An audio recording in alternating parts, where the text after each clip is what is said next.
자, 오늘 이제 본문 27절을 보시면 이제 바울이 이사야 선지자의 말씀을 인용하면서 예로 들면서 이야기를 하고 있거든요. 그러니까 이 말씀이 본문 27절의 말씀이 이사야 54장 1절에 이제 말씀을 인용한 것인데, 제가 그 이사야 54장 1절의 말씀을 조금 더 쉽게 새번역 성경으로 읽어보겠습니다. 임신하지 못하고 아기를 낳지 못한 너는 노래하여라. 해산의 고통을 겪어본 적이 없는 너는 환상을 울리며 소리를 높여라. 아이를 못 낳아 버림받은 여인이 남편과 함께 사는 여인보다 더 많은 자녀를 볼 것이다. 주님께서 하신 말씀이다 라고 기록하고 있습니다.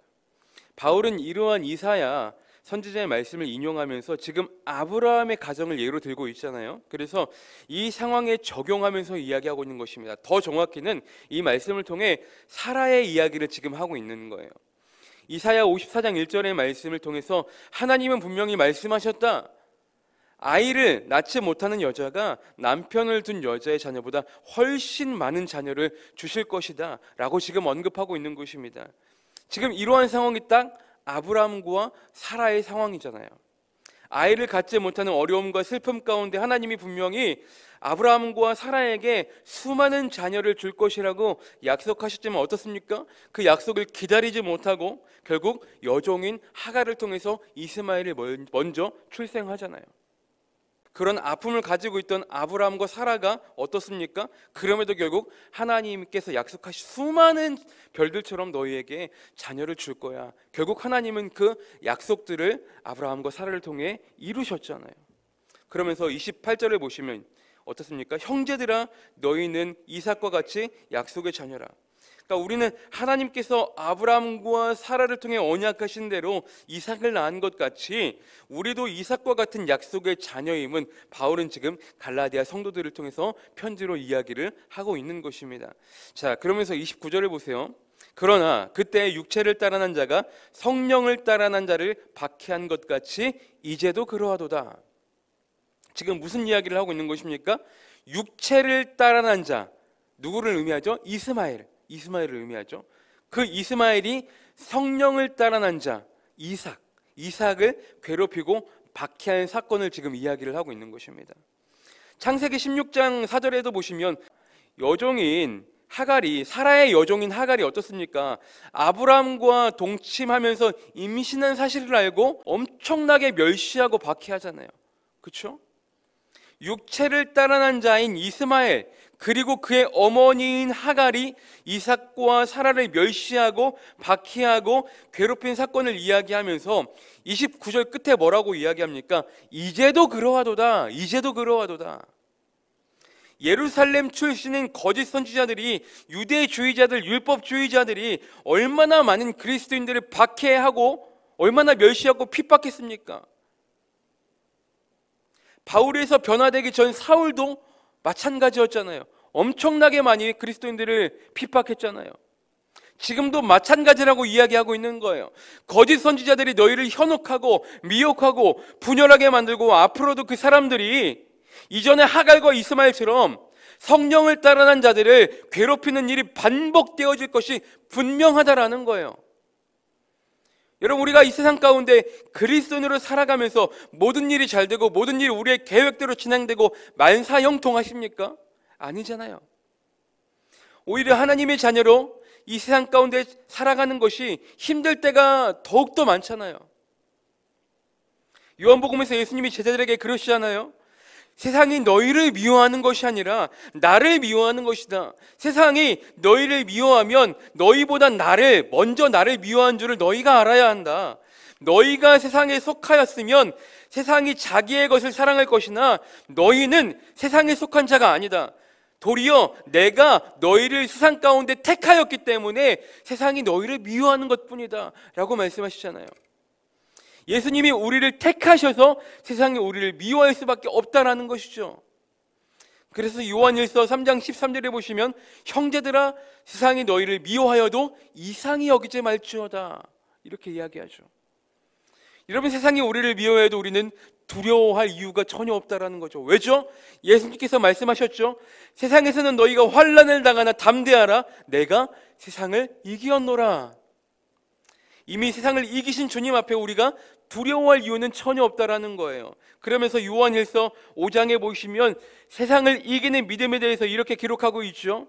그 중에 요한일서 5장 4절에서 6절까지는 이렇게 기록합니다. 무릇 하나님께로부터 난 자마다 세상을 이기느니라. 세상을 이기는 승리는 이것이니 우리의 믿음이니라. 예수께서 하나님의 아들이심을 믿는 자가 아니면 세상을 이기는 자가 누구냐? 이는 물과 피로 임하신 이시니 곧 예수 그리스도시라. 물로만이 아니라 물과 피로 임하셨고 증언하는 이는 성령이시니 성령은 진리니라 라고 기록한다고요. 우리는 이 신앙의 고백을 가지고 담대함으로 나아가기만 하면 이 세상을 믿음으로 승리할 수 있다라는 것입니다. 자, 그래서 본문 29절에 보시면 그때 육체를 따라 난 자가 성령을 따라 난 자를 박해한 것 같이 이제도 그러하도다. 육체를 따라 난 자가 성령을 따라 난 자를 박해할 때 이제 어떻게 해야 되는지 30절에서 이야기하고 있죠. 자, 30절을 보시면 그러나 성경이 무엇을 말하느냐? 여종과 그 아들을 내쫓으라. 여종의 아들이 자유 있는 여자의 아들과 더불어 유업을 얻지 못하리라 하였느니라. 자, 그렇다면 어떻게 해라? 내쫓으라. 내쫓으라. 여러분, 종의 자녀가 주인의 자녀와 똑같이 상속을 받을 수가 있습니까? 절대 그럴 수 없다라는 거예요.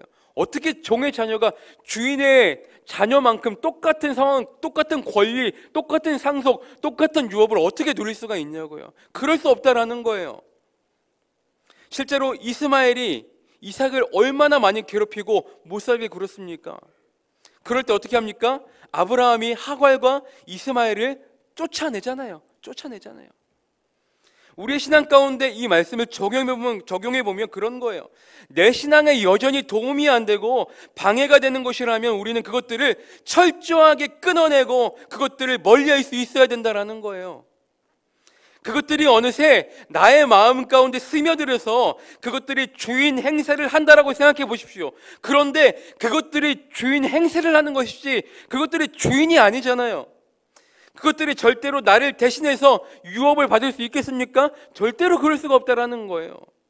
내 신앙을 위협하고 내 신앙을 유혹하고 내 신앙을 뒤흔들고 무너뜨리려고 한다라고 하면 철저하게 방해가 되는 것들이라고 한다면 오늘 보면 30절의 말씀처럼 여종과 그 아들을 내쫓으라. 우리는 그것들을 과감히 끊어내고 내쫓을 수 있어야 된다라는 것입니다. 내 마음 안에서 그것들을 쫓아내야 된다라는 거예요. 내 신앙의 걸림돌이 되는 모든 것들, 내 신앙에 방해가 되는 것들, 나를 무너뜨리고 내 신앙을 여전히 멸시하고 내 신앙을 깎아버리는 그런 것들을 우리 마음 안에서 내쫓아야 된다라는 거예요.